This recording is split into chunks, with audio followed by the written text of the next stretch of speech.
If you thought Nintendo was not going to release a new version of the current handheld system, then you thought wrong. But like the DSi before it, the 3DS gets supersized and the result is the Nintendo 3DS XL. But is this new redesign worth your hard-earned money, or should gamers hold off until the inevitable next update?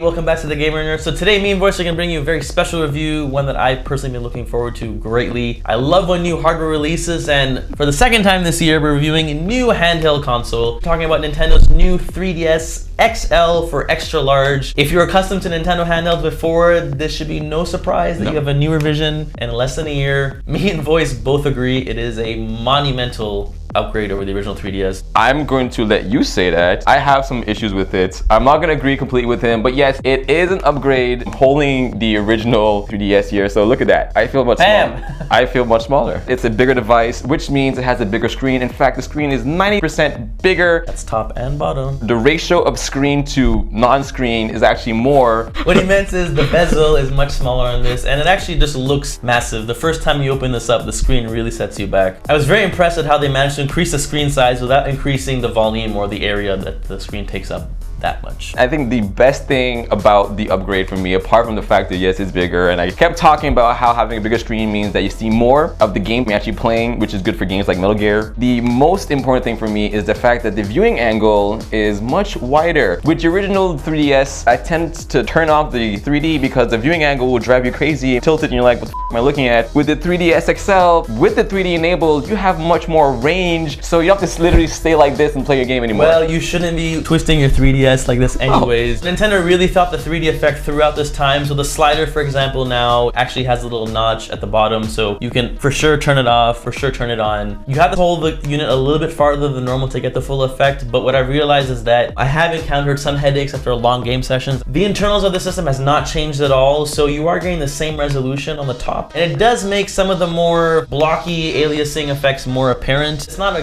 deal breaker. The 3D screen, it's not as pretty as the Vita screen. Exactly, and the fact that it's still LCD, kind of hoping they would upgrade. I think one of the main issues I had with the fact that the camera is still 0.3 megapixels. The bigger screen, I would have thought they would have taken advantage of that. The unit's much more uniform from a side profile. The original 3DS was really blocky, and it really was not comfortable. It was much more square in its form factor. This one's much smoother, and the edges are much more curvilinear. A huge improvement is actually the battery life. Original 3DS would last maybe 3.5 hours with full 3D. This is at least 6 to 7 hours. Another really good thing is actually the system itself. This was like a really sticky, glossy finish, full of fingerprints. Now you have a nice blue or the Mario red. It's a really pretty matte finish. It's a really pretty system. It's kind of taking my heart away from the Vita right now. I'm gonna have to disagree. I actually did like the sheen and shine to the original 3DS. I'm not a big fan of the matte finish in this one. There's just something more sophisticated about the way the original 3DS looks for me anyway. Granted, yes, there are not that many finger smudges. One of the major changes, the buttons. Now it's a very subtle change when it comes to the ABXY buttons, but they feel it more like the original DS. They're just more embossed, if that's even the right word. It's not. On the original 3DS, the start, select, and home button, because they didn't really stick out of the system. They weren't buttons, they're just like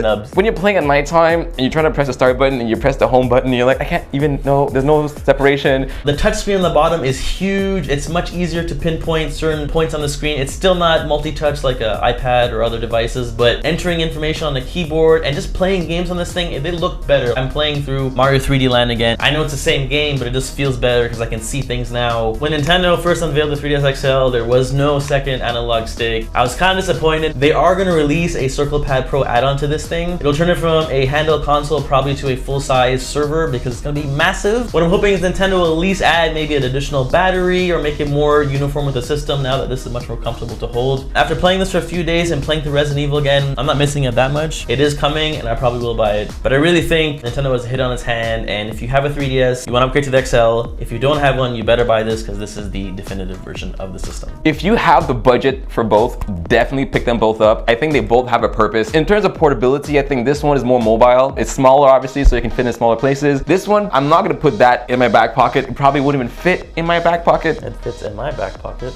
Well, if you already have the 3DS and you don't necessarily want to upgrade yet, then you might as well wait out. If you haven't picked up a 3DS, go for the XL. It's only $30 more. It improves almost every possible way over the the original system. Granted, the resolution is not as good, but this is the definitive version. Nintendo has a hit on its hand, and if you want to jump into 3DS, now's the time to do it.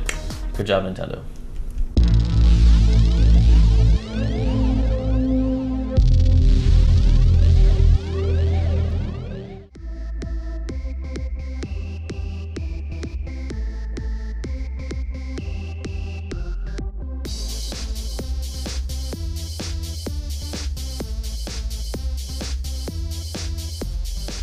Alright guys, you got our opinions on the 3DS XL. Will you be upgrading? Will you be sticking with the 3DS? Will you not purchase any of them?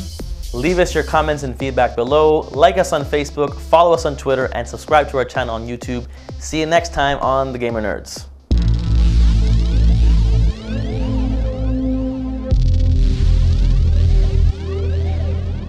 There's a couple of cool additions to the 3D. Jesus Christ. Obviously the main thing that, What